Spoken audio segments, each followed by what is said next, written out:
ভারতের বিধিনিষেধে স্থলবন্দরে দেখা দিয়েছে স্থবিরতা। ফেরত যাচ্ছে অনেক পণ্যবাহী ট্রাক, কমেছে রপ্তানি আয়। সমস্যার সমাধানে সরকারের উচ্চ পর্যায়ের দিকে তাকিয়ে বন্দর ব্যবহারকারীরা। এ বিষয়ে আরও জানাতে চুয়াডাঙ্গা থেকে যুক্ত হচ্ছেন রেজাউল করিম লিটন। লিটন, যেমনটি বিভিন্ন গণমাধ্যমে দেখছিলাম যে রোববার ভারতের উদ্দেশ্যে যাওয়া 36টি ট্রাক আটকে দিয়েছে যশোর বেনাপোল বন্দরে এবং অন্যান্য বন্দরে কিন্তু একই অবস্থা, এবং সব মিলে প্রায় প্রতিদিন 40 লাখ টাকা রপ্তানি আয় কমছে বাংলাদেশের।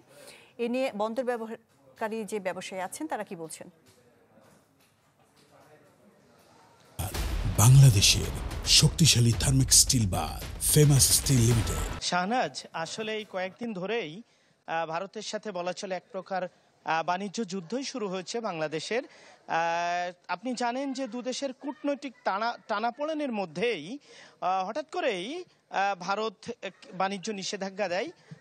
এর আগে কিন্তু বাংলাদেশ সুতা আমদানি করবে না, এটা জানিয়ে দিয়েছিল ভারত থেকে।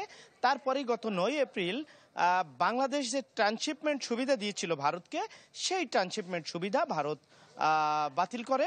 তো সব মিলিয়ে এর মধ্যেই বিভিন্ন বন্দরেই তার প্রভাব পড়েছে। এবং এই যে বিষয়টা এখনো পর্যন্ত ভারত যে বাণিজ্য নিষেধাজ্ঞা দিয়েছে, আপনি জানেন যে ভারতের উত্তর পূর্বাঞ্চলীয় যে রাজ্যগুলো আছে, বিশেষ করে আসাম, মেঘালয়, মিজোরাম, সেই রাজ্যগুলোতে 11টি বন্দর রয়েছে। সেই রাজ্যগুলোর সাথে বাংলাদেশের সাথে সেই বন্দরগুলোতে প্রভাব বেশি পড়েছে।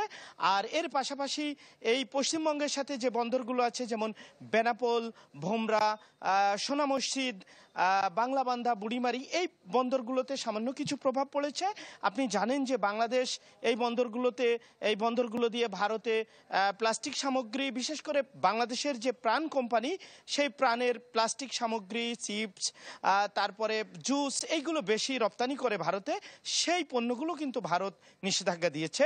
এর পাশাপাশি ভারত এখনো পর্যন্ত যে পণ্যগুলো নিষেধাজ্ঞা দেয়নি, যেমন ভাঙা পাথর, মাছ, ফলমূল, সেগুলো কিন্তু চালু আছে। তো আমি এখন যেখানে আছি, এটি দর্শনা বন্দর, দেশের দক্ষিণ পশ্চিমের জেলা চুয়াডাঙ্গাতে। আপনাকে যদি একটু দেখাই, আপনি দেখবেন ঠিক আমার পিছনে একটি ট্রেন দাঁড়িয়ে আছে ইয়ার্ডে।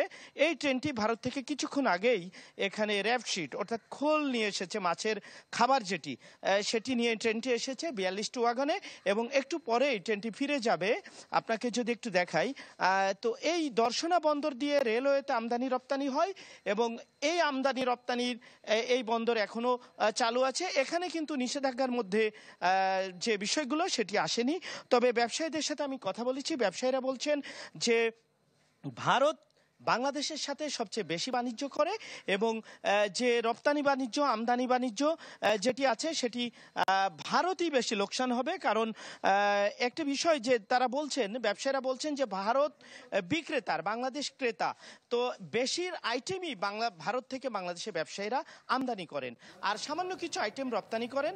তো এর মধ্যে ভারত যদি এরকম নিষেধাজ্ঞা দিতে থাকে, একসময় হয়তো দুদেশের বাণিজ্য মন্দ হয়ে যাবে।